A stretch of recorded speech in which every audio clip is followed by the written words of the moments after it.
Thank you so much. It's a great pleasure to be here. I am an enormous fan of the Boston Review. I think it's one of the foremost fora for ideas available to us, and so I feel very indebted to it for my own intellectual life. And I have to say, it's a complete pleasure for me to be here with our panelists who have instructed me and from whom I'm expecting to learn more today, and to bring some of my own ideas, I hope, into greater focus as a result of the time that we'll spend together.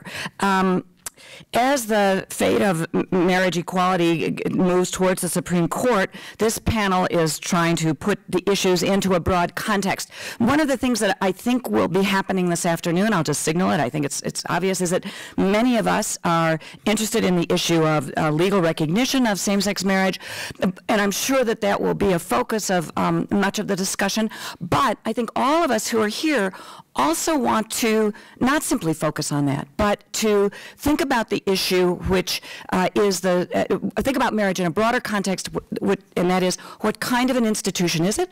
What kind of purposes does it serve for us as individuals and also for us as a society? What would make it a juster or a less just institution? And is it an institution that in fact we need, or one which at this historical moment is to be superseded by others, or it would be good if it were superseded by others? Those are the big ethical questions that I think will be the focus and the context for moving from the general to the specific and back again out to the general. Let me introduce the panelists. Nancy Cott's article, which is in the, did I bring it up with me? In the Boston Review, which is available to you. It was the winter Boston Review, is the center, the beginning point for our discussion today. She wrote an article, What is Marriage? And she is the Jonathan Trumbull Professor of American History at Harvard University, not only the author of this article and of many amicus briefs. Her writings are vast. I'm not going to name them all, but the book Public Vows, A History of Marriage, is one with which many of you will be familiar, and if you're not already, you will want to get it after today's panel. Scott Fitzgibbon is a professor of law at Boston College and co-editor of the Jurisprudence of Marriage and Other Intimate Relationships.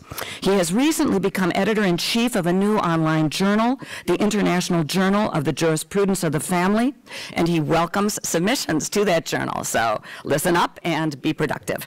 Michael Bronski, at the other end of the table, is a senior lecturer in women's studies and gender studies in the gender studies program and in the Jewish studies program at Dartmouth College. He is the author of the forthcoming A Queer History of the United States and many other works.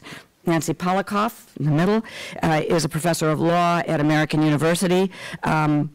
And she is a woman who laid the groundwork for the legal recognition of lesbian co-parents. That was the first work of hers that I knew. The article, This Child Does Have Two Mothers, and the author of Beyond, Straight and Gay Marriage, Valuing All Families Under the Law.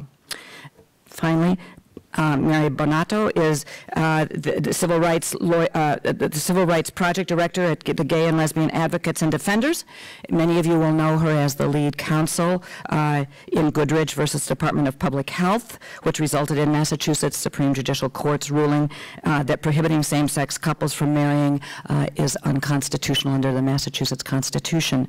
So those are our panelists. There's a great range of expertise, of disciplinary approach.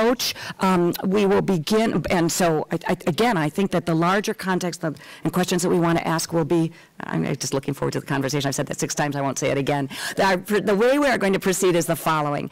Nancy will begin and give us reflections about the history of marriage, where we are now, and where we've been in the past, where we are now, and where we may be going in the future, although good historians are loath to predict with great precision. Then the other 4 panelists will respond to her comments in about 7 minutes each. I will pose a question to each of them as each of them comes up to the podium to remind you who they are, and also to focus in some ways to keep some common threads going through our conversation this afternoon. So without further ado, I want to turn it over to Nancy to begin, and we'll proceed from there to good conversation. Thanks very much, Molly. I'm definitely shorter. I am afraid I'm not going to do all of what you promised. I am going to talk about the past and present of marriage, but I'm going to do so in connection with speaking about how I've participated in cases in court pursuing marriage rights for couples of the same sex. I've been involved in these as a historian of marriage, writing friend of the court briefs, declarations, affidavits, and so on. And I've found this worth doing because history shows that the right to marry is a basic civil right. The point is most dramatically illustrated in the fact that slaves, in the time when the United States was a slaveholding society, could not marry legally and validly because they had no civil rights. Like same-sex couples in the great majority of states today, slave couples could form unions of their own, validated within their own communities, but these unions had no state-conferred recognition, benefits, or guarantees of protection. Also, history shows that freedom of choice of one's marriage partner is a value deeply embedded in American culture and connected directly with the political tradition of our nation. For some Americans, freedom of choice of marriage partner was long denied by laws preventing marriage across the color line, laws that intended to uphold white supremacy. But those laws were constitutionally barred in 1967, after having existed for some 300 years. And in the nearly half century since 1967, the U.S. Supreme Court has more than once upheld the right to marry as a fundamental right, fundamental liberty. Now, I don't do these things, declarations, et cetera, because I'm a champion of marriage in general.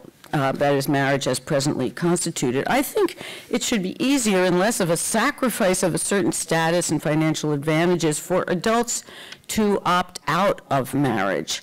But in order to be able to opt out, you have to have the opportunity to opt in.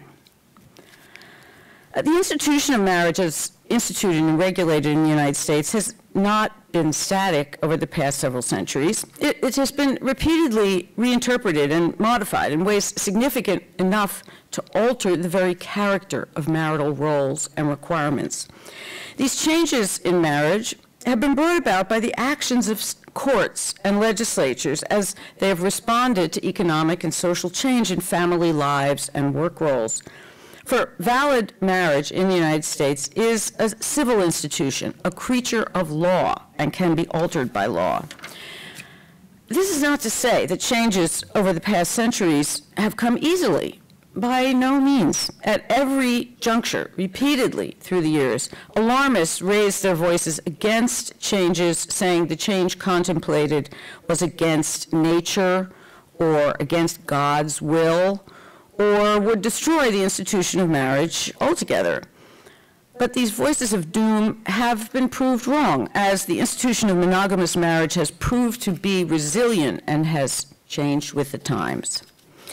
Opponents of equal marriage rights for couples of the same sex assert, however, that marriage has always meant one and the same thing, since time immemorial, that it has always been between a man and a woman and has been directed toward producing and rearing progeny. So far as it goes, opponents' observation about marriage in the particular limited tradition that we in the United States inherit, that is, the tradition of Western political theory inflected by Christianity, their observation within that tradition is fair, but it is hardly comprehensive. It does not at all exhaust what the state's interests in marriage might be, in licensing and regulating marriage, that is. And this is a historical question which intelligent and fair research can weigh in on. Whether the state today should extend marriage rights to same-sex couples has to do with, and I think should be decided upon, what the state gets back, so to speak, from defining and regulating and upholding the marital institution, as well as with whether state marriage laws comport with the guarantees of equal protection, privacy, and due process of the laws in the federal and relevant state constitutions. I think it's important to point out that states have interests in licensing marriage that go beyond uniting man-woman couples to produce progeny. In these cases, I try to fill in a more complicated portrait of what the state has and still does get back from marriage. A fuller and more historically grounded description of what marriage has been and is allows the conclusion that providing equal marriage rights to couples of the same sex is consistent with historical patterns in many ways, even though these marriages may be novel on the basis of sex. I usually emphasize three things. First, the importance of marriage being authorized by civil authorities throughout American history. State courts and legislatures, as I said, have defined marriage and continue to have the power to do so. The validity of a marriage is distinct from religious rites that may be performed according to the dictates of any religious community. When clerics perform marriages, as they do all the time, they do so by a grant of authority from the state.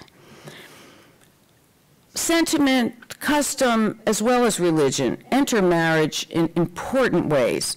That's definitely the case. But valid marriage is a creature of law, completely in the hands of legislatures and courts to decide and define. If marriage is thus civil and state-created, why do so many Americans think of it as in religious terms? Well, they are free to do so and to observe their faith's strictures about marriage themselves. They just can't legally impose their views about marriage, their religious views, on others. Also, I emphasize that marriage has not been one and the same thing from time immemorial. The qualities and functions of the institution have been vastly altered over the past 2 centuries and could change again. For instance, the relationship between the spouses has been transformed. The Anglo-American common law doctrine of marital unity or coverture with which the United States began required asymmetrical and utterly different roles for husband and wife and subordinated the wife to the husband. Beginning in the 1830s, but not completely succeeding until the women's rights revolution of the 1970s, legislatures and courts unraveled this regime, producing a legal regime of parity and gender neutrality in spousal role requirements. These changes have been fundamental, altering the essentials of marriage and laying the groundwork for couples of the same sex to marry. For if spousal roles are not differentiated in law, why do persons of different sexes have to inhabit them? Marriage today, under a legal regime of spousal neutrality and equality, is a vastly different institution from what it was a century ago or 2 centuries ago. Also, states' uses of marriage for purposes of racial regulation have been transformed.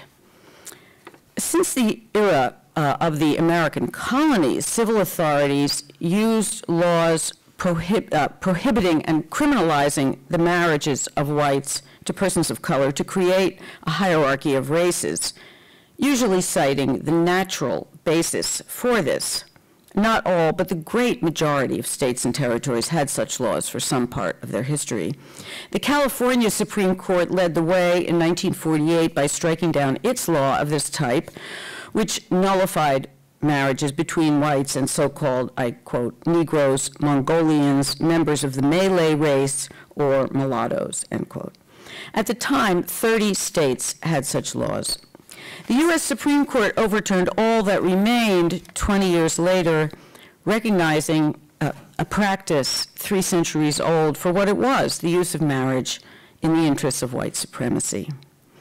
And regarding divorce, the gradual liberalization of grounds for divorce since the early 19th century and the much more recent innovation of divorce on the no-fault rather than adversary principle have removed the state from the precise definition of how spousal roles should be enacted. This is another great change and one that has underlined a continuity in the marriage institution, which is that it must be based on the mutual consent of the 2 parties. As I mentioned, I also emphasize the several purposes of marriage from the state's point of view, including the purpose to create stable households, to facilitate public order and economic benefit, to legitimate children and thus facilitate property ownership and inheritance, to require household heads to care for all their dependents, and overall to enhance the state's governance capacity. Looking back on the political tradition inherited by the United States, one can see that marriage from the unsentimental point of view of sovereign authorities is foremost about governance. When European monarchies wrested control of marriage from the church between the 15th and the 18th century, these monarchs intended marriage to put women and children and all other dependents under the governance of male household heads who would act as delegates of the sovereign. Marriage required these male household heads to take economic responsibility for their dependents in return for political power over them. Emphasizing marriage as solely a procreative unit deeply underplays the numerous other ways that marriage has served the state, purposes that would be fostered rather than obviated by enabling couples of the same sex to marry. And that point of view glosses over the state's interest in making adult partners responsible for one another's support, as they are, through legal marriage, and the social welfare purpose inherent in that responsibility. I stress what marriage means to the couple with or without children, with respect to commitment, stability, and mutual economic support, all of which is valuable from the state's point of view. The defendants in the Proposition 8 trial in California, where I was an expert witness, sharply differentiated between two models of marriage that they saw at play in contemporary society. One is a dangerous model of couple-based marriage, resting only on the selfish desire to form a loving, intimate partnership. The other model is marriage formed with the idea of and the potential for biological reproduction. I think that such views, which, by the way, have been a staple of divorce alarmists for many decades before this question of equal marriage rights was right in the forefront, such views pose a false dichotomy. Marriage serves state and society by establishing governable and economically viable households which may or may not have biologically related children. The other side's views assume that marriage based on a couple's love and commitment is somehow not for the benefit of society and contributes nothing to the public good, while marriage directed toward the welfare of children or even just simply toward the birth of children obviously contributes a social good and public benefit. This bifurcated view caricatures the practice of contemporary marriage, and it fractures logic. There's no reasonable support for the claim that a couple-based household that establishes emotional intimacy, economic mutuality, and residential stability produces no social benefit nor public good as compared to a household containing a couple with minor children. I might note here that households composed of two parents and their minor children make up less than a quarter, only 21% of U.S. households at present, according to the U.S. Census in November of 2010. The view that the marital family has been one thing forever and always, and that one thing is always reproductive, naturalizes the institution, founds it in the laws of nature rather than in positive law, and thus minimizes the state's prerogative in marriage definition. This view is a literal throwback to the mid-19th century understanding of marriage. The author of the first American treatise on domestic relations, which was published in 1851, a man named Joel Bishop, while affirming first that marriage is a civil creation, also gave it higher authority from the law of nature. The same law of nature, I quote him, he said that, quote, gave strength to the man and feebleness and dependence to the woman, and thus also authorized the husband's right to command and the wife's duty of obedience, end quote. The emphasis on procreation as the first purpose of marriage continues among opponents of equal marriage rights. No matter how often the historically accurate fact is mentioned that ability or willingness to have children has never been a requirement for marriage in the United States, nor has absence of either of these ever been a ground for divorce. There have been some clear victories for equal marriage rights recently, more often than not. However, this procreative argument has ruled, which means that history on trial has lost, along with the same-sex couples pursuing equal marriage rights. Thanks.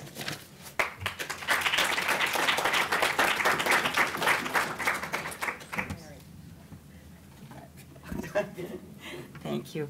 Thank you so much, Nancy. Our first respondent is Scott Fitzgibbon. For those of you who weren't here or have forgotten, he is a professor of law at Boston College. And I'm going to say a sentence about this. Before I did, I realized in my introductory remarks I forgot to say that this panel will run until about 6:30 or so. We're hoping at about 6 o'clock to open it to audience participation. That's very important to us. So I simply want to signal that to you so that you know what the time frame is, and that you know that you will indeed be given your own voice and a space to exercise it. So I wanted to turn to Scott and point out that Nancy has, at the very beginning of her remarks, said that one of the questions that she really wants to ask is, what is it that the state gets back from marriage? That seems to her an often neglected question. And I know that you have thought about that and have thoughts about that, and I hope that you'll share with us your views of marriage, the purposes it serves, and whether or not some kinds of changes are desirable or not as it moves forward, or as it serves those purposes that you identify as important. So. Shall I come up there, Molly? Stay down here. Okay, good.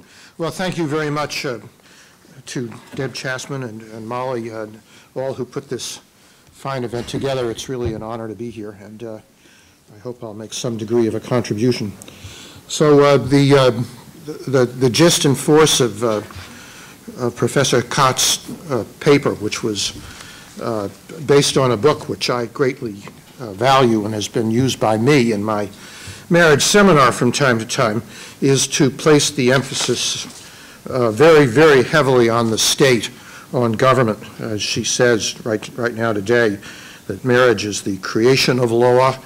It's completely, quote, completely in the hands of the legislature and the courts to define, unquote, and I'd like to spend the first couple of minutes here at the risk of seeming ornery, contesting that exclusive analysis, because I don't at all agree with it, and I think as I move along to some of the purposes and goods that Molly has asked me to address, you may see better why.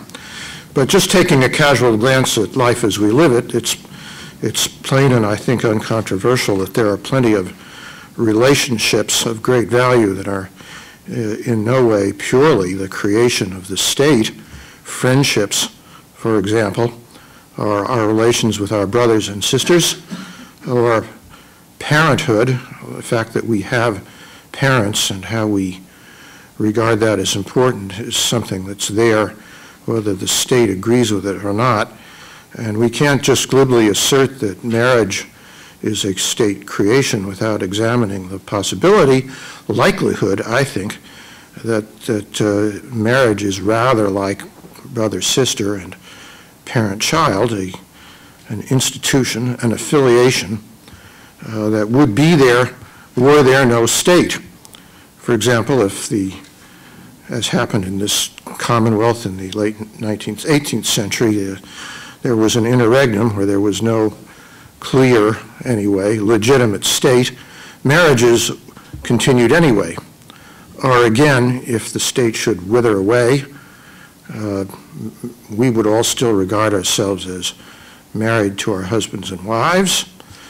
Or again, if we lived in a community that didn't have a state at all in the government sense of that word, as in fact was the case in ancient Athens, or in Chinua Achebe's Igbo society portrayed in Things Fall Apart, where he mentions Igbo have no kings. They didn't have governments in anything like our sense. They certainly had marriages, and they valued and treated their husbands and wives in ways that, well, we may not wholly agree with them, but they were recognizably spousal in nature. So I think we should be on the hunt for an understanding of the purposes and goods of marriage, which go beyond the state-related ones. And that leads from what it is to what it's for or who it's for.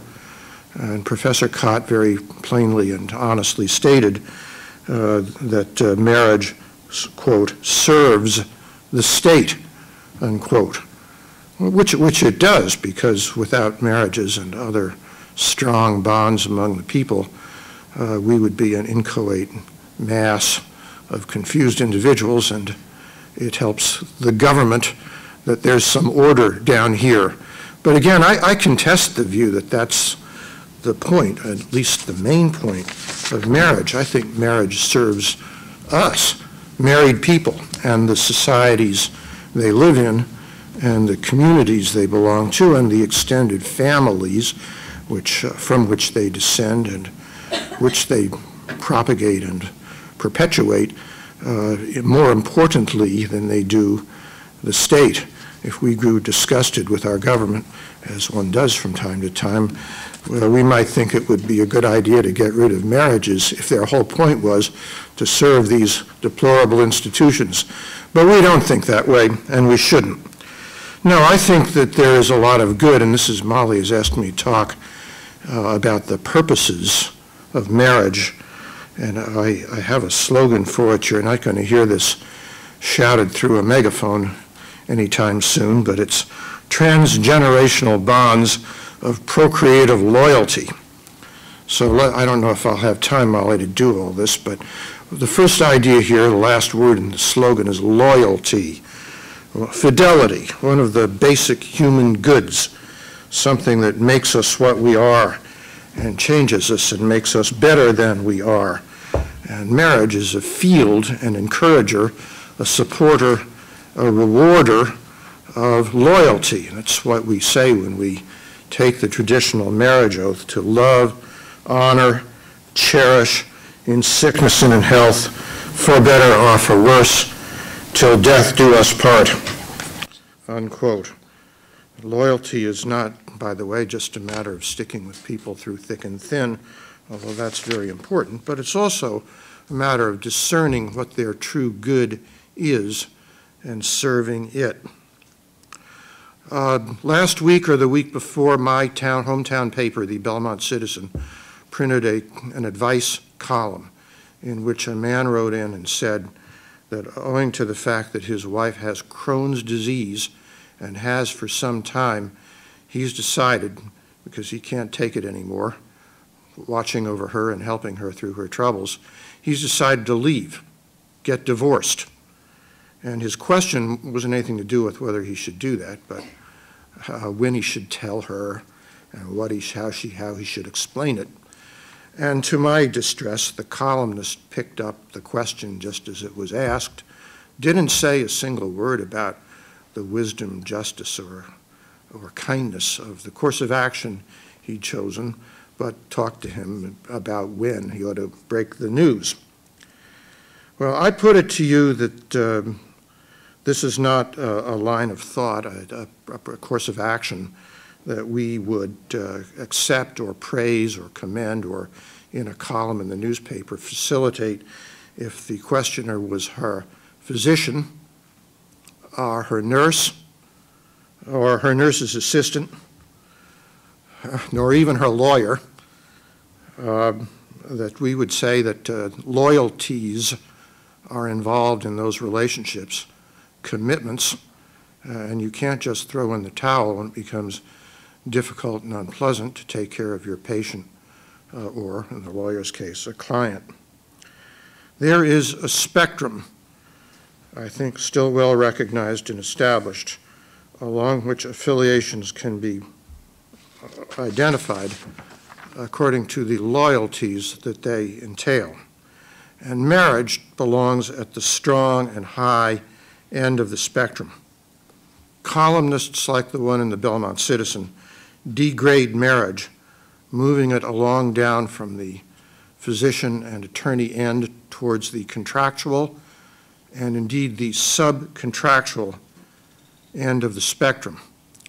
So I am here to deplore that and to praise marriage as a field for loyalty. Now, Molly, I don't know, am I running out of time here?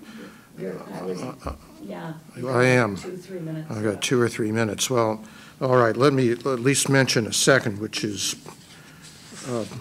procreative loyalty. I know that Molly, that Nancy and others will choose to poke at this a little bit, but the goods of the other party, which in marriage we serve, are frequently their goods as prospective parents. Loyalty to our families, preeminently towards our children, is a special kind of loyalty. Erik Erikson called it generativity, primarily concerned for establishing and guiding the next generation, unquote, is one of the fundamental psychological attributes that Erik Erikson praised, and I call it procreativity, a disposition of mind and heart and spirit towards doing your part in commencing the existence of another human being and bringing him or her along towards responsible adulthood. It's not just a matter of biological procreation, but of psychological and moral, emotional and spiritual development as well. To nurture those things in the next generation is the second of the great goods or purposes of marriage, which I'm here to praise. So since my time is running out, Molly, I guess I will stop there and end where I began by bringing to your attention the fact that these goods are there not just because they may or may not conduce to the welfare of the state, not just because a legislator or a judge has anointed them. They are real extra positive goods that make us, when we flourish in those ways, make us better people, whatever the government of the day may think about it.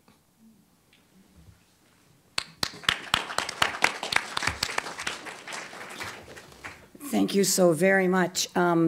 You can see that my prediction was borne out, that in addition to talking about specific public policy initiatives at the moment, we want to place these in the context of precisely this kind of large question of deep meaning and of thinking about the meanings and purposes about which our panelists already have come into disagreement, and you will have a chance to talk about. I want to turn now to Michael Bronski, who is a senior lecturer in the Women's and Gender Studies program and also in the Jewish Studies program at Dartmouth.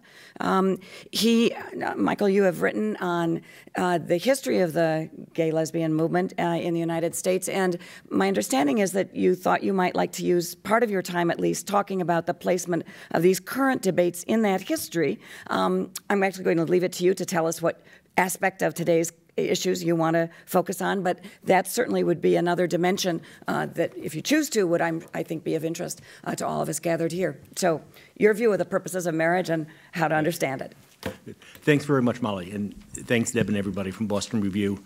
I'm a little bit intimidated since I'm not a historian, but I wrote a book called The Queer History of the United States, and I'm on a panel with Nancy Cott. So I'm going to do a little bit of history in a minute. Actually, Molly's first question to me when we were emailing was, why did I want to abolish marriage? And the more I thought about it, I thought, well, really, abolishing marriage is really low on the list of things that I really want to get rid of, with things and maybe people too. But I've actually written a great deal about my thoughts about same-sex marriage and what we've come to, or what we're calling traditional marriage generally. And I've certainly been critical of marriage in many of these writings as an institution, and I've been critical of the prioritization of marriage equality as one of the goals for the LGBT movement, which I think from now on I'll just call the queer movement, because even when I'm teaching, I hate to say LGBT again and again. So, and I think I'm very lucky, since I actually teach queer studies up at Dartmouth, a phrase that Dartmouth never thought would exist up there. And I teach a couple of classes over at Harvard too, is that my position on all this is always changing, because I'm dealing with students, I'm dealing with what students are thinking, and I think I'm actually quite lucky in this, because whatever we think about same-sex marriage here, or even marriage here, is really, it's not going to have much of an effect on our immediate life. It'll have some effect, but it's really going to affect the generations coming after us. So I'm really interested in what my students have to say about all of this. So but the two things I guess I want to talk about, and I think Nancy Polikoff may actually bring up some of these when she speaks. The first is the reality of marriage as a legal institution, and the second is the cultural myth of marriage in people's lives. I think all people, but particularly queer people's lives. I just want to make it clear from the beginning that if we have legal marriage, civil marriage in our society, I think it should be open to everybody. To not do that seems to be discrimination to me, a simple form of like discrimination about contract law. But that really doesn't get to the complications of what I feel about the issue. So I just want to speak briefly about the reality of marriage as a legal institution, and I think that in our, and I'm talking about traditional marriage as it's constituted now, I think that in our current society, marriage is rather outdated and not useful as a mechanism to meet the needs of most of the people, whether they have children or whether they do not have children. I'm actually in favor of some other form of civil union or domestic partnership arrangements that would legally acknowledge familial, domestic, conjugal relationships of all sorts, and that would be a way to set up benefits and ways that would help all these individuals, partners, and their families deal with the variety of things that we all have to deal with in everyday life. But what I'm really interested in here is actually marriage as a cultural institution, and what I'd like to call the sort of cultural myth about marriage, which I think that we all have to varying degrees. And I think that marriage is now, and maybe always been throughout U.S. history, is in a position of cultural compromise, and a position that's probably more precarious now than it ever has been before. And I think in some ways, and I'm sort of taking for granted that marriage doesn't work for everybody because we have such a high divorce rate, so people actually get married and get married again and get married again. It's not really working the way it seemed to, probably didn't, but seemed to work 100 years ago. So I think there are ways, due to the burdensome way many people feel about marriage, or that throughout the past 50 years, I don't think I have to call it the abolition of marriage, since it's sort of abolishing itself in many ways. The rates of divorce, the enormous rates of cohabitation from the 60s to the present, the rise of really complicated, and Nancy writes out this beautifully, really complicated, mixed, blended families. The scientific advance of new reproductive technologies. This has all made traditional marriage not tossed it out the window, but it's changed it completely as a way that society can use traditional contract law labor as a stabilizing structure for the modern society. I think that the flaws in how marriage works in society today, and there are many ways in which people feel marriage limits them, that it inhibits them, that it's not good for women, although it's better now for women than it was 40 years ago, and it's not good for children in many ways as well. I mean, there's a great book by Laura Kipnis, if people don't know it, you should look at it, called Against Love, where she makes a very pungent and I think very witty analysis of what's going on here. But I think a basic question here is, does traditional marriage get people what they want? And I think the answer is not a lot of people and not a lot of the time. I mean, it does for some people, but not a lot of people and not a lot of the time. And yet, on the other hand, this is what I really find very interesting, that on the other hand, many people, heterosexual and also homosexual, continue to have a strong, and I would argue, sort of sentimental attachment to marriage. And I think that we see this culturally, although there are actually differences according to economic, class, race issues. And I see it with like my students. My students, for the most part, have a varying mix of fantasies about getting married, heterosexual and the homosexual students. But the fantasy really is detached from when you quiz them, they'll actually say, well, actually, I do plan to get married, probably 2 times. I hope not 3. I tell them it's an easy solution. Don't get married the first time. You don't have to worry about it. So since we're going to talk about the future of marriage, which is the title for the panel today, this strikes me as really being the most interesting question. So in the wake of marriage being this rather unstable institution, or at least an institution that people go into and then come out of, what explains its sort of lasting appeal? So I've given this actually a lot of thought, and particularly in regard to the gay and lesbian movement. I want to speak briefly about the complicated relationship of the gay and the LGBT queer movement and to the larger community about this idea about marriage. When I wrote this new book, Queer History of the United States, I came to realize, which is actually pretty obvious, but it took me the entire book to get there, that the gay and lesbian movement has two deep roots in sort of American culture and in American history. The first, I think, and in many ways the primary root, is a liberationist one, whose basic demand is to resist state control of bodies, sexuality, relationships. And it's a totally understandable impulse given how deadly and repressive church and civil law has been to queer people over centuries. And these roots really go back to a strain in American individualism within US society.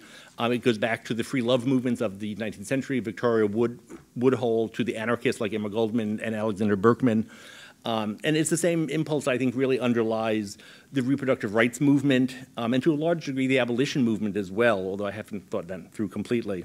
So we have that one root. On the other hand, we have this root which is the roots within the equality movement, such, suffrage, the many manifestations of the African American civil rights movements and other racially based movements, which seeks equality under the law. Often, I might add, when that law is not perhaps a very good or well-written or useful law, but nevertheless, equality under the law as it stands. These are obviously great movements. I'm not putting down the suffrage movement or anything. But I think that they're at odds with the liberationist impulse here, and one that's always looking for more individual freedom and expression in the broadest sense of the word. So I think these movements battled with these two impulses, and both of them are actually needed to move ahead. So the sort of liberationist movements create this sort of space for the equality movements to change laws and make things better, and then this happens again, so it's sort of a cycle. And I really see this happening in the fight about same-sex marriage, but I see it happening with marriage in general. I mean, is it any wonder that this traditional marriage looks like it's flailing, or at least is changing so rapidly that it looks like it's flailing? Because one of its very purposes is to give a concrete, secure legal structure to people's lives. And most people, for a variety of different reasons, depending upon the person, find this constricting, even as they want to be married. So there's always this tension here. 2 minutes, one more page, it's fine. I can do it in 45 seconds. As for the future of marriage, I think at least for gay and lesbian people, I really envision a world in which same-sex marriage is legal and a civil right. And ultimately, most people will opt not to choose that, but rather to choose more fluid, more expansive ways of having relationships that work for them and for everybody else. So, thank you. See? Almost there. I'm deeply appreciative and impressed by the cooperation of all the panelists to say extremely interesting and provocative and thought-provoking things in such concise periods of time. I know our next two people will follow this wonderful example, but it's great because it's unusual, I find. So I really do want to thank and congratulate you all. Then our next set of ideas will be given to us by Nancy Polikoff, professor of law at American University.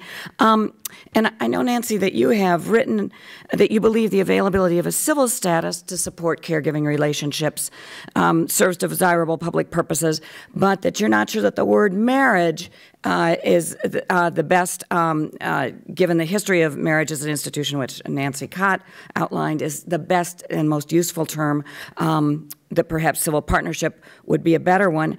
I don't think that this is simply a verbal quibble. I think that you also have visions of, again, what purposes marriage or what purposes such a civil partnership would serve both for individuals and for society as a whole. I hope that doesn't constrain what you want to say, but I hope it sets a platform that's at least close to what you want to share with us, and I turn it over to you. Thanks, Molly, and thanks to everybody at the Boston Review. Let me start with a little story. Larry Courtney had a problem. His partner of 14 years, Eugene Clark, did not come home from his job on the 102nd floor of the South Tower of the World Trade Center on September 11th, 2001. When Larry filed a workers' compensation claim for survivors' benefits, the reviewing agency replied that he did not qualify for those benefits, which might instead be paid to Eugene's father, from whom Eugene had been estranged for 20 years.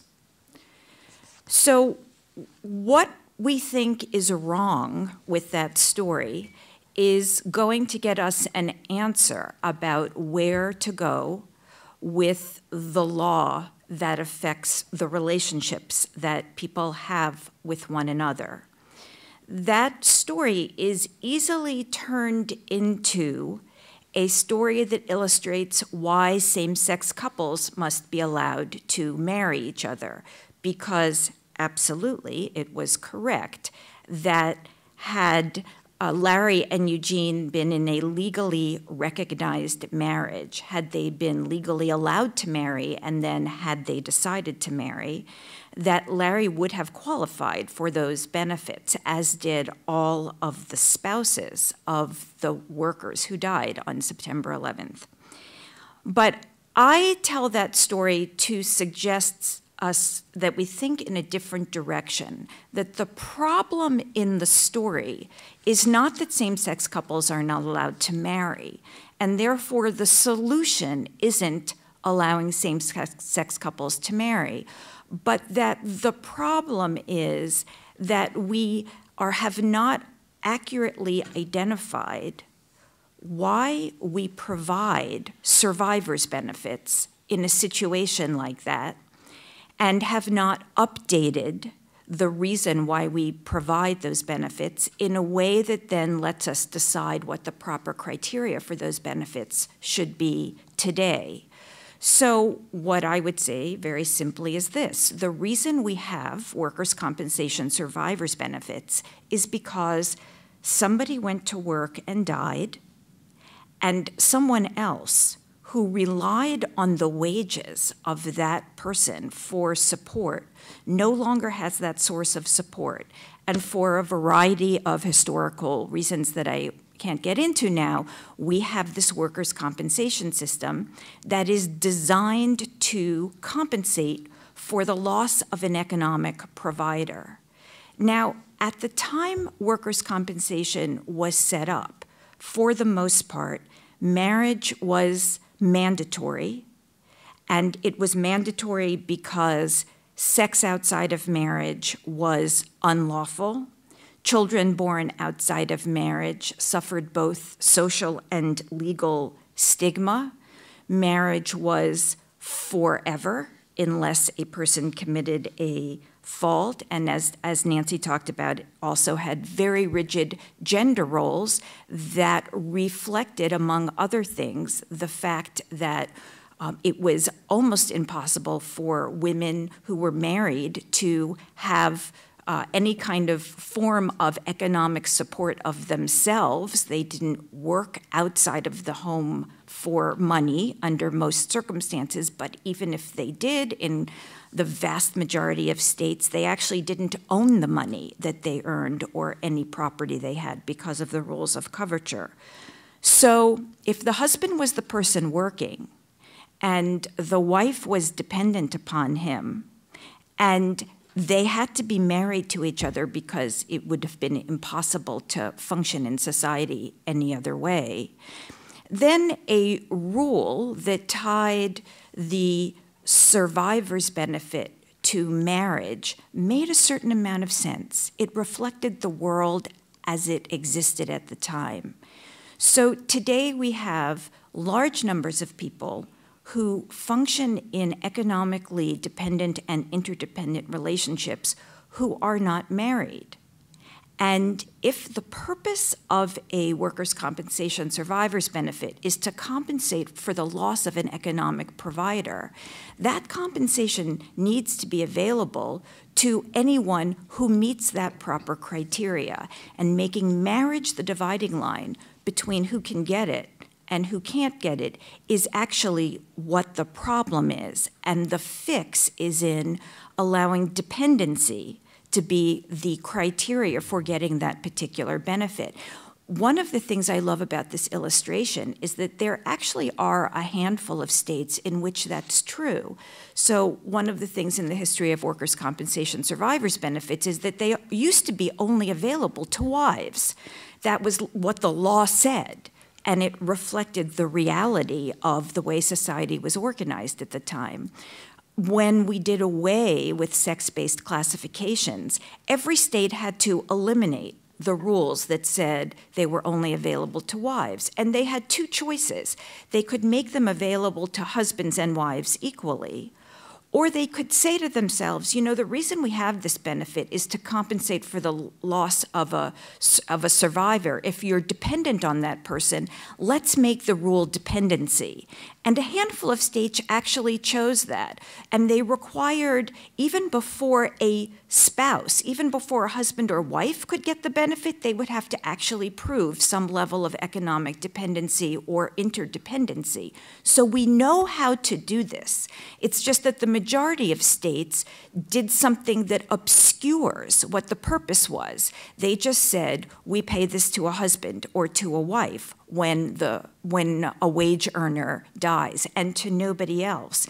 Many of our economic sort of safety net circumstances, if you look back on the history, this includes Social Security survivors benefits, Social Security disability benefits. They were gendered. Wives received them because of the assumption of dependency on their husbands, and they're now gender neutral, but they're tied to marriage. And so my argument is those kinds of benefits shouldn't be tied to marriage. They should be tied to dependency, which is something that is functional and that is possible to demonstrate and would be a way in which the benefit would serve the actual purpose it's designed to. So what I did in the book that I wrote was essentially go through a series of legal consequences that attach now based on marriage, and asked, what's the purpose of that structure that we have in place? And then suggested that what we need to do is tie the availability of a legal consequence to the purpose that it was designed to serve. I want to say a couple of more things that respond specifically to some of the public purposes that Nancy discussed in her remarks. And so one of the things that she suggested about marriage is that it is a structure that makes the couple responsible for one another's support. And I often hear people say that it's appropriate to privilege marriage over other relationships because of this obligation that the couple has to support each other. But I actually think that so-called obligation is more imaginative than it is real for a couple of reasons.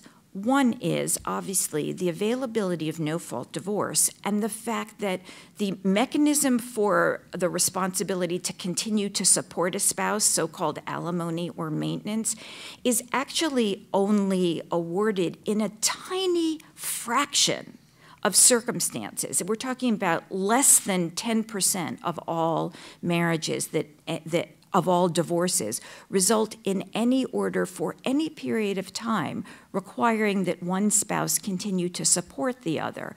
And the laws overwhelmingly require that at the end of marriage, the spouses, each one supports himself or herself. That's how our law has evolved. And so it's an odd thing to privilege a relationship on the theory that the couple has an obligation to support each other when either one of them can walk away from that obligation. What's more, it actually isn't accurate as a legal matter everywhere. Again, the obligation, as you might expect, was always that a husband had to support his wife. Well, again, we no longer have gendered legal consequences of marriage, and so states have to decide what to do, whether to make it an obligation both spouses have to each other or an obligation neither has to each other. And as a practical matter, other than when the marriage ends, as a practical matter, there's only one way this really comes up today, and that is in the area of health care, because really, you have to walk in and pay for something if you're going to buy it. We don't have like chits and credit at the general store, and if the wife buys the flour, the husband will be expected to pay for it. The only place where you actually get something that you're obligated to pay for without paying for it in advance is, for example, in the emergency room of a hospital, or if you are hospitalized and there's a huge medical bill at the end of it.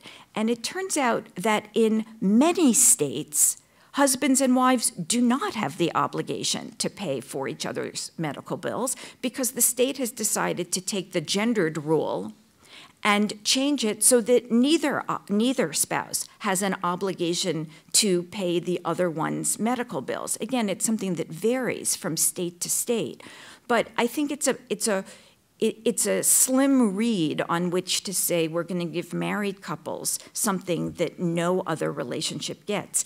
In addition, most of the time when we're talking about which relationships to value, we actually can see whether people really are supporting each other.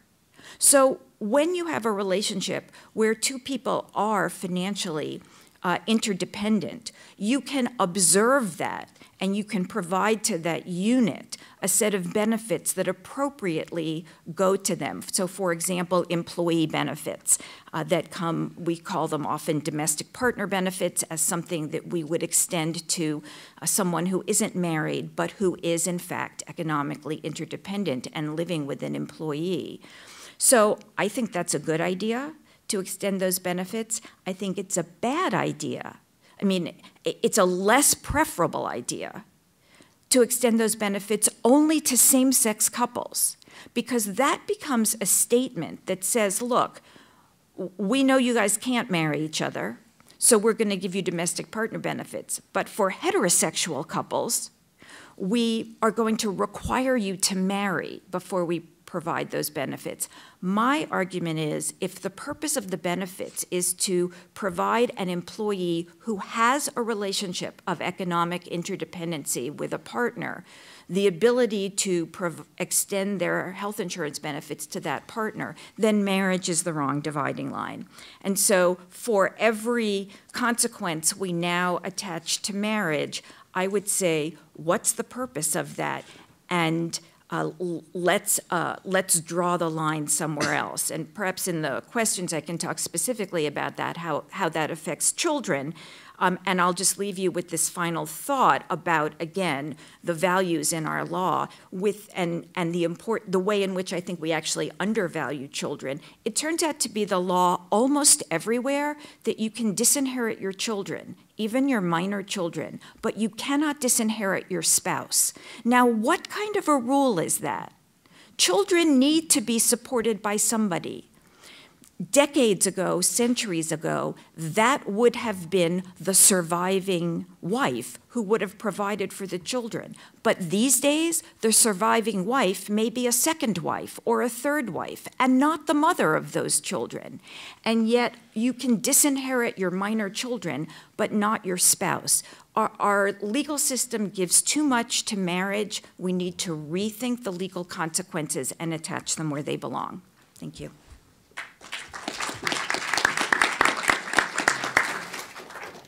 Thank you so very much. Our final respondent to Nancy Cott's provocative beginning is Mary Bonauto. She is the Civil Rights Project Director at Gay and Lesbian Advocates and Defenders.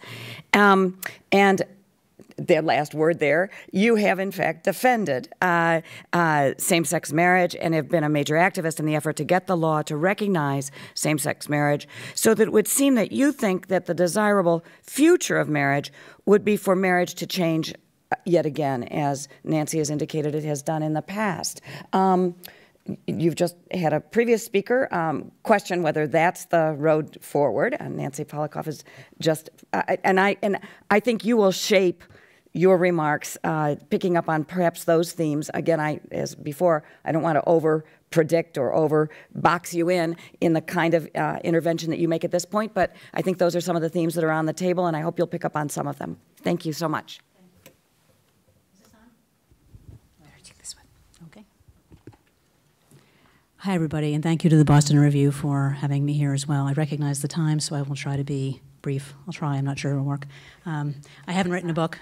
I have not written a book, by the way, but I do litigate these cases, and I am going to approach this, if I may, from the perspective of a lawyer who's talked to thousands and thousands of people over the last 20 years who have had all kinds of problems, including the types that Nancy has talked about. And I think she raises an extremely important point, and I guess just to start right away with Nancy's point, I see marriage, my vote is that marriage is going to continue to exist, that it is going to continue to be an esteemed institution, and that it will and should continue to be flexible in the way that it has. I agree with what Nancy Cott has said. But having said all of that, I don't think there's any excuse for policymakers to pretend they live in a world different from the one in which they do inhabit. And we have right now the majority of households are single-person households. You know, as the statistic was that 21% of people are married with children under 18 in the home. There are many different types of families out there, and I think it's reflexive something, but not good public policy to ignore families as they exist. And I would like to think one of the roles of the state is to support families in the ways that they exist. So I don't look at this as an either-or situation. I look at it as a both and. So just to say a few things about my ideas about marriage, which are heavily influenced by the law. Although actually picking up on one of Michael's is this idea about the cultural importance of marriage. I mean, marriage has existed for a very long time. I'm talking in my remarks about marriage as regulated by the state and by the government, but it has been around a long time, and because of that, many people, gay people, grow up in the same culture everybody else does, and there are many gay people, not all, who want to raise the next generation and want to find a person they feel they can commit to. And that means that they want to marry because that's how it's understood in this culture. I recognize that a marriage is only what you make of it, but I think in terms of that ideal, you can call it a myth, but I think it's an ideal that matters to people and that people want to be able to, and to quote one of my clients, gosh, my eyes are definitely going, wants to express their deep commitment and fidelity to the person that they wanted to marry. And I hear time and again about how marriage is a glue, cement, those kinds of bonding terms that gay people share. Many gay people share those same aspirations. So I'll put that out there. The other thing is that in our law, marriage is understood as a critical part of self-definition and therefore brings up ideas about liberty.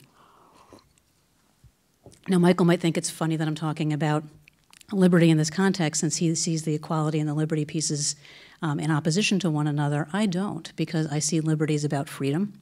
And in this case, it's the freedom to be able to choose your partner without state intervention, the freedom to choose to have a family that is, yes, recognized by the state, which I recognize as a type of regulation.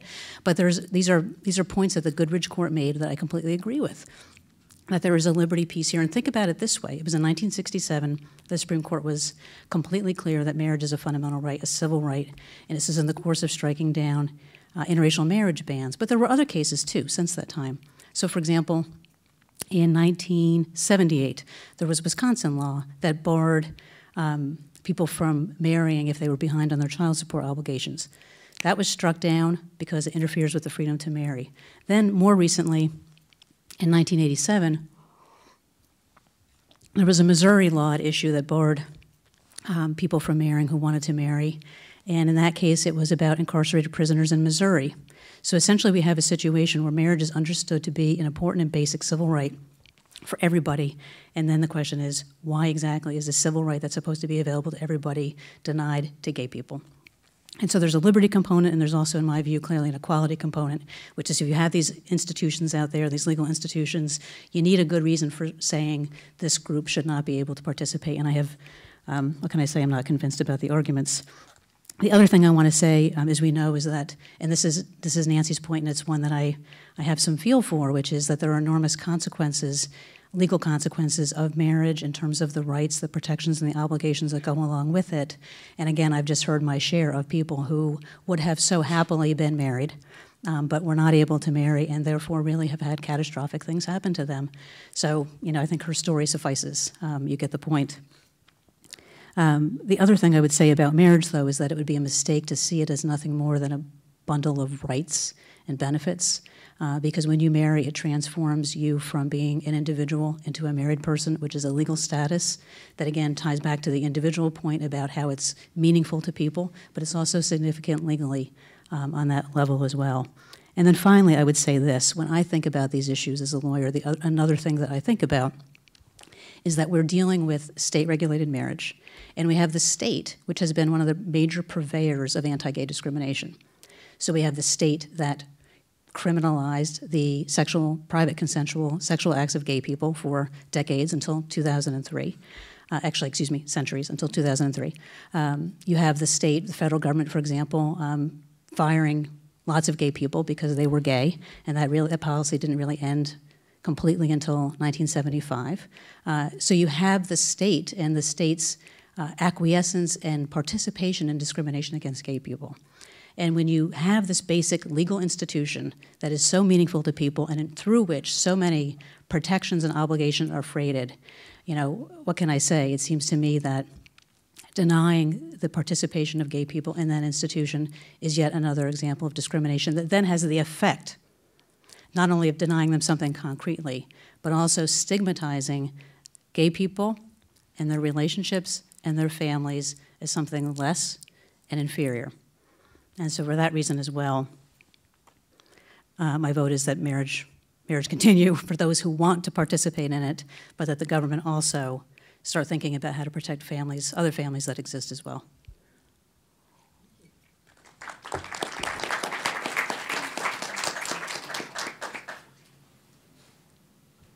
Thank you so much.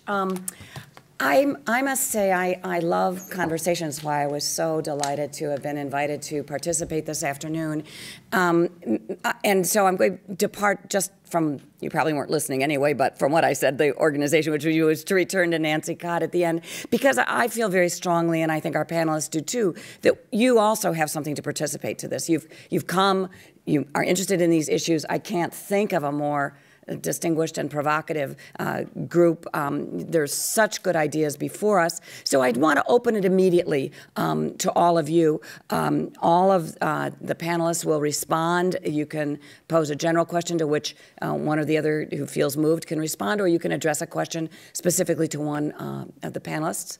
And so we'll open it to you, and if you're silent, then Professor Cott will share more views, but I hope you won't be silent, because we really do want to know what has brought you into this conversation this afternoon.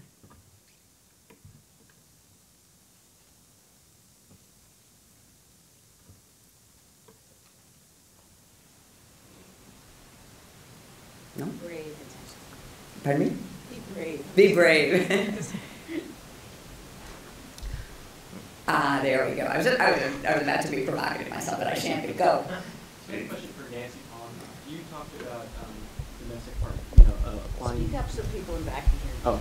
Oh, you talked about applying benefits to all types of families, or to people who are dependent, economically dependent on other people. Do you find it? Do you think it would be an easier change to change that whole structure in politics and society than it is to add gay people to this? To give gay people the right to marry? My answer to that is sometimes in some places it seems to be contingent. And here's an interesting a snapshot, is that actually in some places that don't want to, just with respect to employee benefits, just taking that issue, in some places that don't want to appear like what they're doing is pro-gay, what they actually come up with is a definition of who's eligible for benefits that encompasses same-sex couples, unmarried different-sex couples, and other people who may be living in economically dependent, interdependent relationships. So you could have two single mothers living together, pooling their resources to raise their children in a better environment than either could provide alone. And if one of them works for the city of Salt Lake City, Utah, she can cover the other one on her employee benefits scheme and extend health insurance benefits. Now, the reason that some of these have been developed is so as not to make it look as though it's sort of a pro-gay policy. And I don't like that reason, but it has been easier to achieve that result, cover all the gay couples and straight unmarried couples and other people as well in some places. And I think the pro-gay result should not be, let's just let gay couples or gay couples who choose to marry get these benefits. But in some places, all that's been achieved has been the pro-gay result of we'll let same-sex couples get the benefits, but different sex couples have to marry, and nobody who isn't coupled could possibly be eligible for them. So it looks different in different places, and I think it's a mixed bag.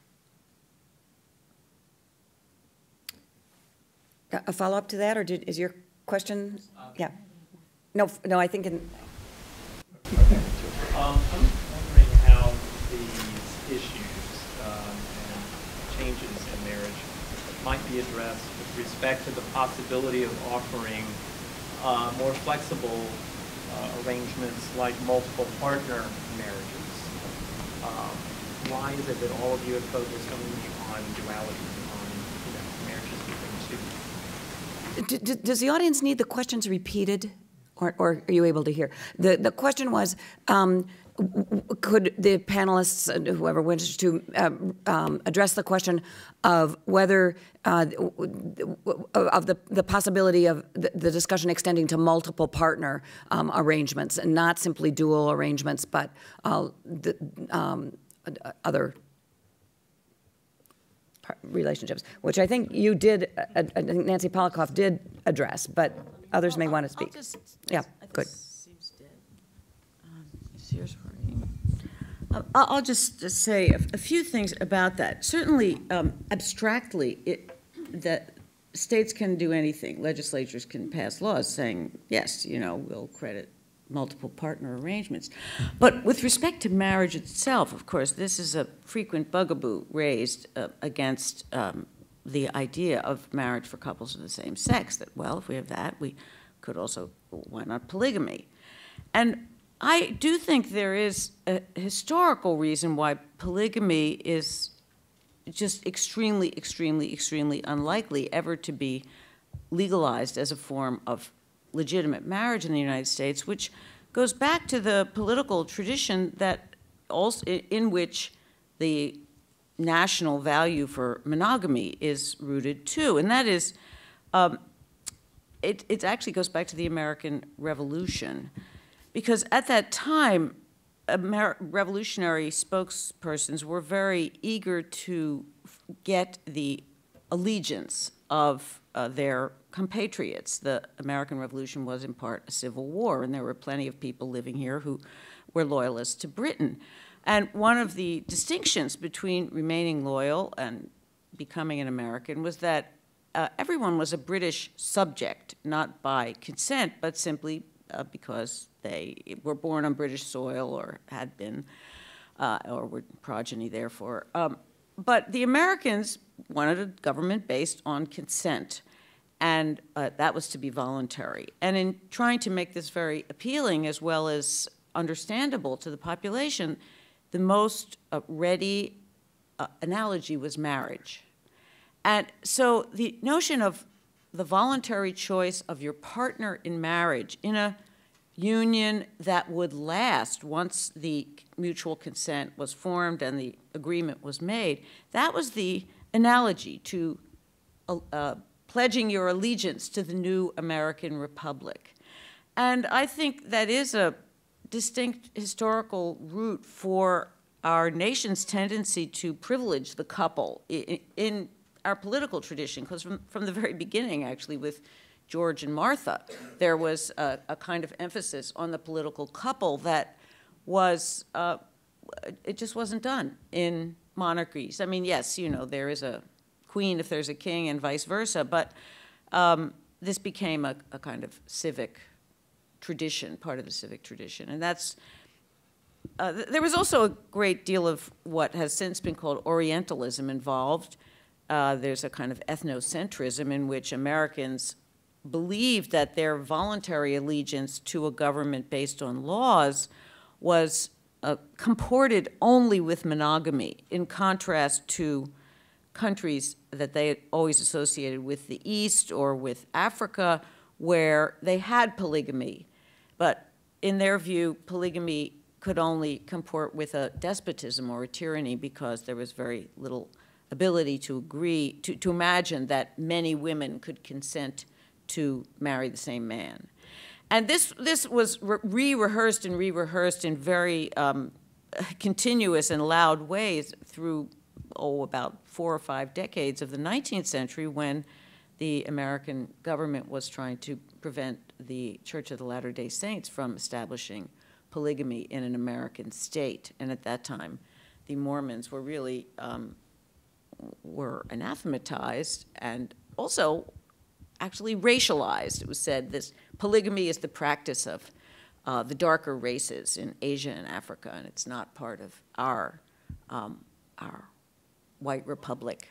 I wasn't thinking, maybe, well, we might be talking about the same thing, but I'm thinking I happen to know two, actually, long-standing sets of relationships that involve 3 people being mutually engaged in a relationship. I mean, all 3 are together and not polygamy in the sense of one person having multiple spouses, but all 3 and there might be an arrangement which involves more than 3. Well, just a brief comment on that, but I think Nancy Polikoff maybe can answer it better. That the one thing that seems to me practically in the way of the suggestion that you make, although it's an extremely attractive suggestion, is simply that there would be a lot of claimants and more legal arguments or claims to be made when things are not defined in this simple, if exclusive way. But things are difficult. I'm sorry. Yeah, no, not at all.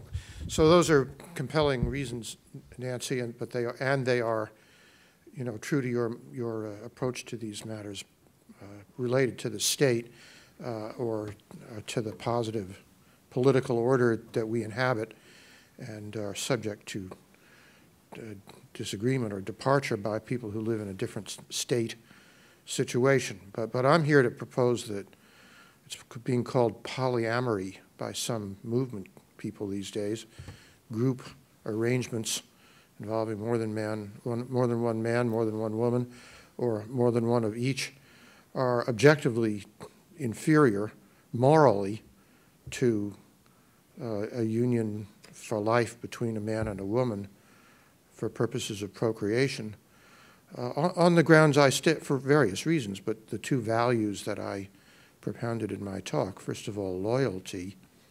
You can be loyal to one person in a fuller way than you can when you've diluted your commitments by bringing in others.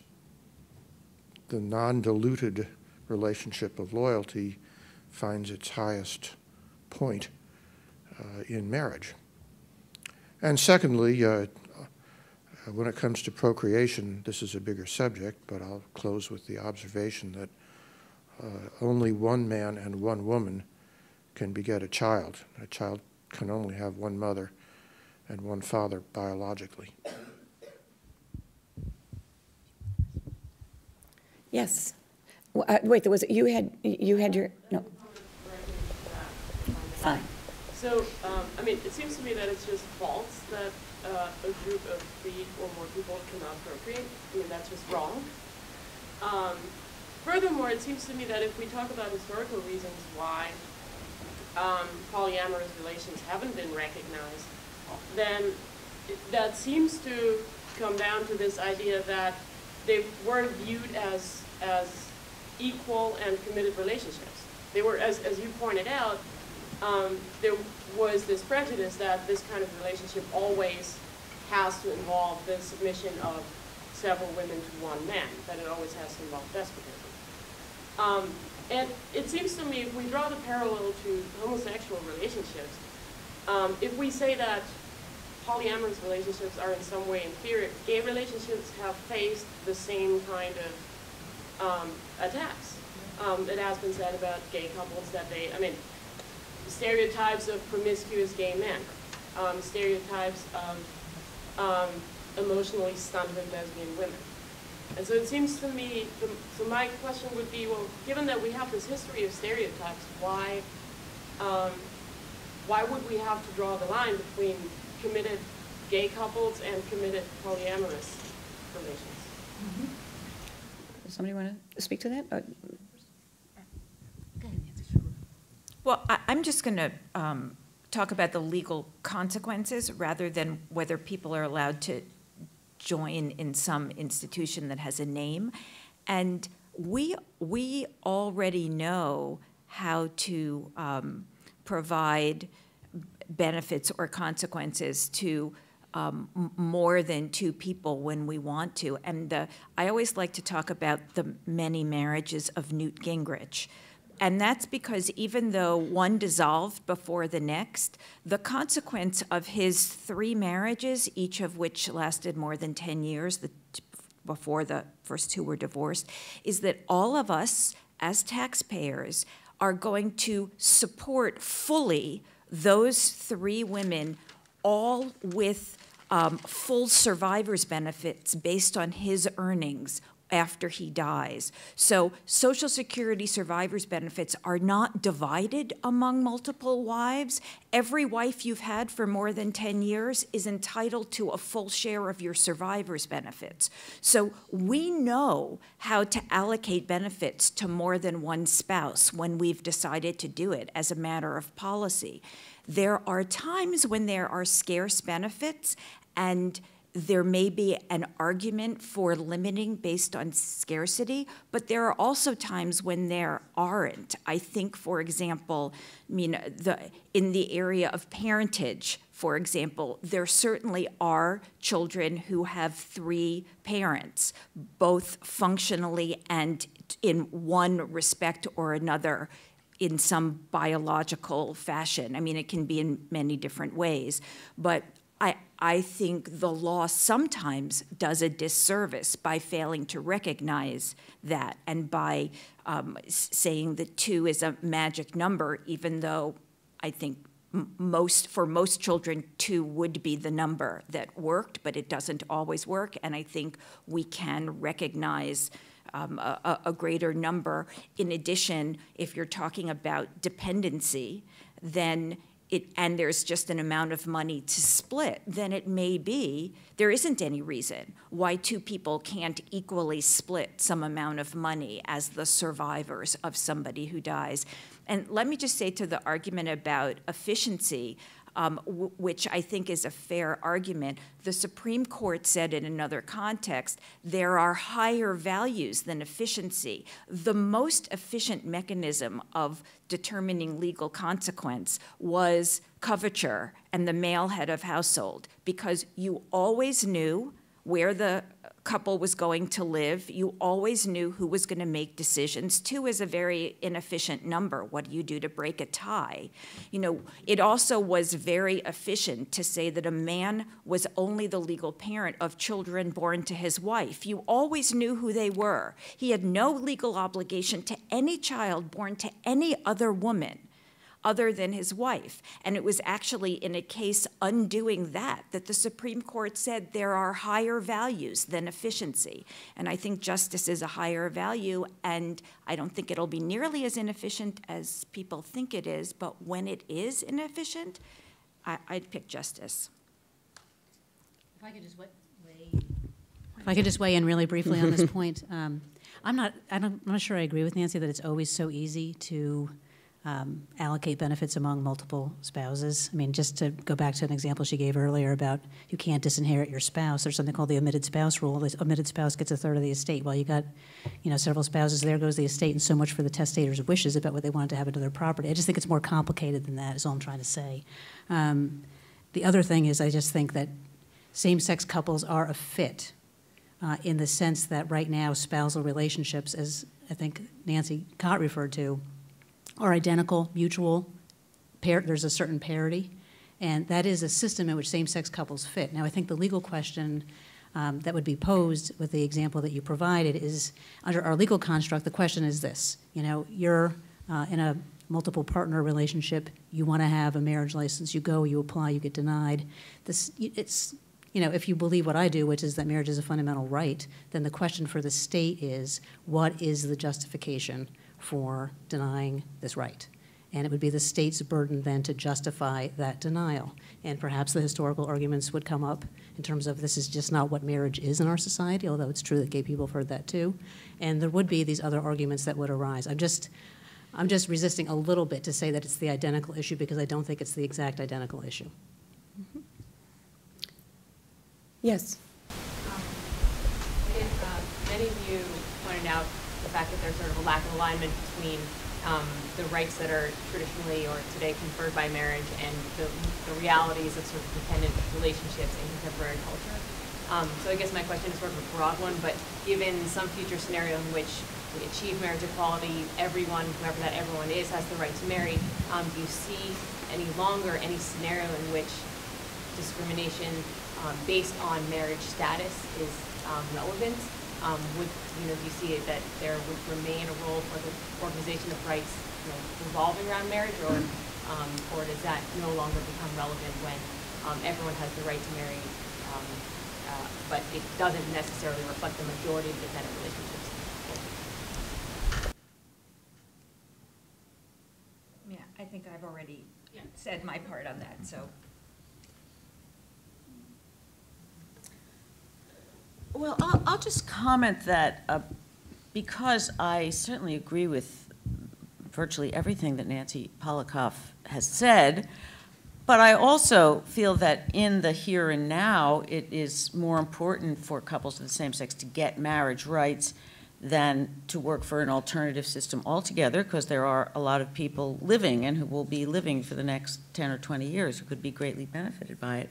I actually found myself wondering, well, is it possible to work toward both rather than having to say it's one or the other? And there's, in many ways, it seems that, no, it's not possible to work for both, because the more you build up marriage in the form that states have understood it, the less you move toward the situation you're describing. Yet, I don't know, I could see that as a goal, not to have to abandon marriage as a vehicle, but to gradually perhaps disburden it of many of its advantages that are reserved for marriage only, and move them also to other relationships of dependency. I think there is the whole matter I was discussing, though, about what the state gets back from marriage and why the state has privileged marriage for so long would have to come into play and be de-emphasized rather than emphasized in the way that I did today. Right. Would it be, we seem to have microphones going dead. Would it be useful to think of the struggle for marriage equality as a transitional moment, as a transitional movement to move towards, I mean, not that marriage would end, but that, in fact, it would be a transitional movement to maybe polyamory or maybe other arrangements to move to what Nancy Polikoff has been talking about? Would that be a reasonable historical hypothesis that could happen? I generally don't predict the future, but I think it's a nice idea. I mean, I think one other thing that I was thinking as you were talking too was simply, if one thinks about but correct me if I'm wrong about this, if one thinks about these, you're mentioning dependency relationships, I mean, one of the reasons that marriage became burdened with these obligations is that we're a society, another characteristic of our society is that we're one that doesn't recognize very many social rights, so that we rely upon people establishing that they're in relationships to be taken care of. Is that true or not? I mean, that seems to me one of the other things, in a big cultural sense, that's going on in our country is that we don't do health care, we don't do other things that sustain people independently of their being able to prove that they are in relationships of dependency. So that's just a... Well, in marital relationships. Yes, really. Exactly. In marriage relationships. Now we're in Nancy's schema in demonstrable relationships of co-lived relationships of dependency. Other issues. I mean, this is really great. I don't think we thought we'd be coming in talking about polygamy and polyandry and the distinction between those two and their possible future. I do think that the pop culture gives us some sign that people are thinking about these together. I don't see any, I think Big Love is a demonstration of that. I think that people are bringing that issue into the general discussion. But this is not for me to carry on about popular culture, but for me to call on you and find out what's on your mind. I have a question for, I'm sorry, I don't remember your name. I can't see the tag on the left, the gentleman on the left. Michael. Yes, Michael. You set up in opposition marriage to what you were calling for as a more fluid, more expansive relationship. Mm-hmm. But I'm wondering why we can't just see marriage becoming more fluid, more expansive? Is there anything worth saving in the myth of marriage, or should we just leave it behind? I think marriage for people, I think that marriage for people who want to be married is perfectly fine, and if it lasts, my parents had a happy marriage for 50 years. You know, I think it's perfectly reasonable for people to want to choose that. I think that, and I would go with Nancy Polikoff's book here, that to use marriage as the dividing line for giving benefits is where the problem comes in for me. I think the reality, and forget now who said it, but people talked about, you know, let's look at the world around us now, and the reality is that many people do have fluid, expansive relationships. I mean, I've been in many, other people have been in many, people have, I don't know anybody my age who has not had a series of partners, I think. So I do think that that is actually a possibility, and I think my notion, and I mentioned Victoria Woodhull or the anarchists, or people who were in the free love movement, they were not often against marriage, particularly. They were for the state not controlling people's lives in every aspect. So I do think people who want to get married should be married, and they'll thrive or they will not thrive. But in fact, the reality is that people do actually have a wide range of different relationships. And marriage, I think, what I was trying to hit at before was that, you know, it's possible that what we're seeing here in maybe another 150 years is that we'll see this as the fight for same-sex equality as a transitional moment, which will actually bring us to a wider understanding of what was possible. Does that answer? Yeah. We'll take, I think, a couple of more questions. It's a tribute to the liveliness of the discussion. Usually our sessions end at 6:30, but we wanted to run it to 6:45 today. So I think there's time for a couple more questions. Yeah. I just wanted to comment on the notion of a lack of social safety net in this country. I think has had a profound effect on the marriage rates. And I think in European countries where there is a stronger social safety net, the marriage rate has fallen. And I wondered if you could comment on that.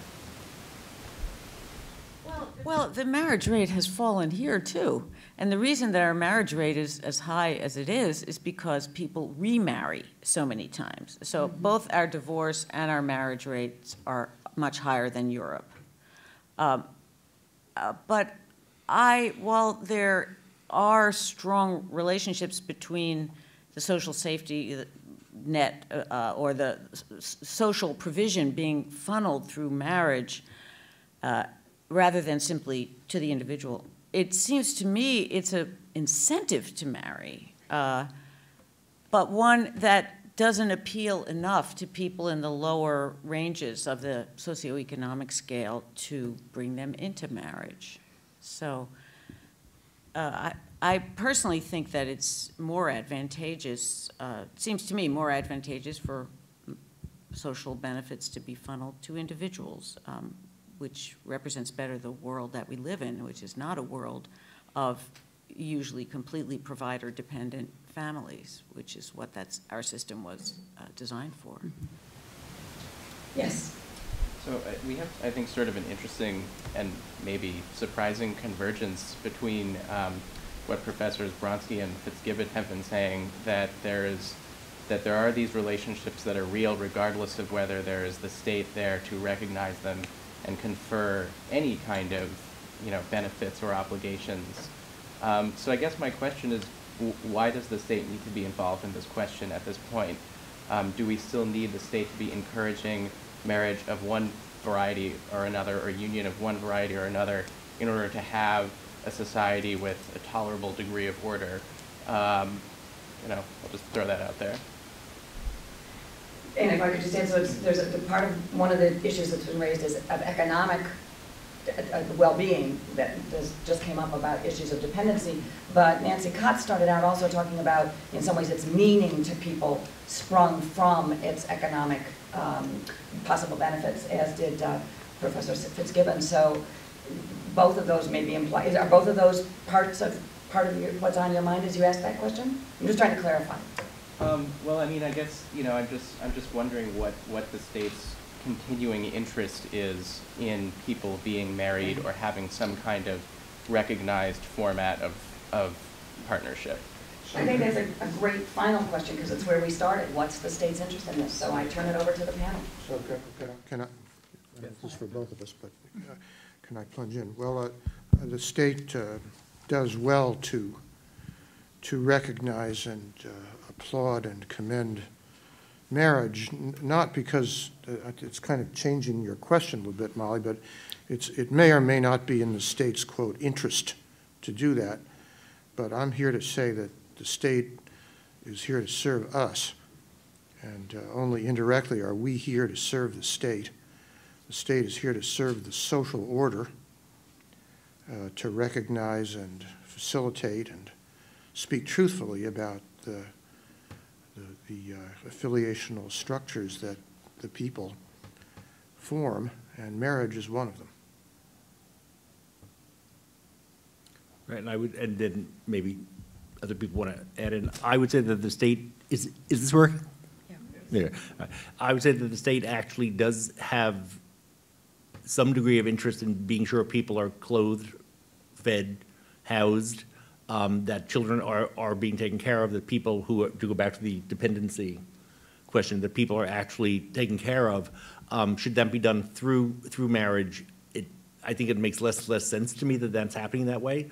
So I would say that the state has an interest in public welfare, not in actually promoting that through marriage per se, and sort of acknowledging the fact that, you know, marriage does mean something to people, marriage does actually function for people, but there's no way that that is the most efficient, to go back to what Nancy said, you know, that perhaps justice is actually a better goal here rather than just efficiency. And in fact, we've seen that marriage is not the most efficient way of actually doing that. So the state has some interest in people, but I would say not in marriage per se.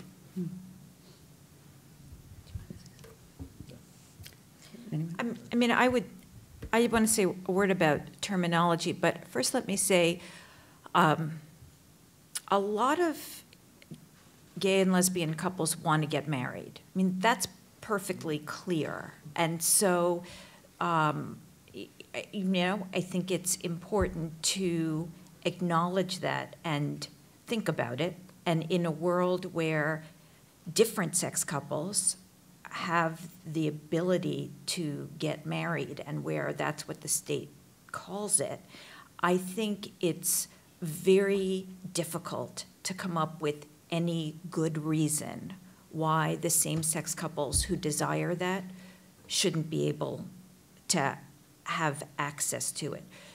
You're asking a different question, and I guess here is where I would say there is some role for the efficiency of declaring somebody essentially your next of kin, because if you don't do it, the state is going to do it for you. And the way the state does it for you is to say it's your parents or your adult children or your siblings. So if the only way you get to pick somebody who isn't in that category of relative right now as your efficient designated next of kin is through something we call marriage, I think we could call it something different. I mean, what I suggest is that we call it for everybody civil partnership, not for same-sex couples, not a different name for same-sex couples, but a different name for the status. This will never satisfy the people, gay and straight, who imbue the word marriage with something way more meaningful than that, and so then there has to be a conversation about that. But one of the things I point out is that we have changed other legal words. For example, it may come as a surprise to people in California that they no longer have divorce, but they don't. The word divorce has been eliminated. It's been replaced with dissolution. People certainly say they're divorced, but they have no piece of paper that says they've been divorced, because you can't get a divorce in California. What you can get is a dissolution. And that's because the word divorce had a connotation that the state wanted to do away with. And although many people have very positive connotations with the word marriage, and therefore there's reason to have a robust conversation about that term as a term in the law, I think it also has a long history of a negative connotation, and I think civil partnership expresses something about two people's relationship with each other that is preferable to me. We're not at the point where in the world of public policy, that's a real conversation. I'd like to move in that direction, but that would be a conversation in which I would want to include the voices of all the people who say, wait, this is what marriage, the word, means to me. And then, you know, the people in California say they're divorced. I think people should be able to say they're married as a generic term of their registered relationship. I still prefer to have the state use a less laden term than the term marriage, but certainly for many gay men and lesbians, they would disagree with that.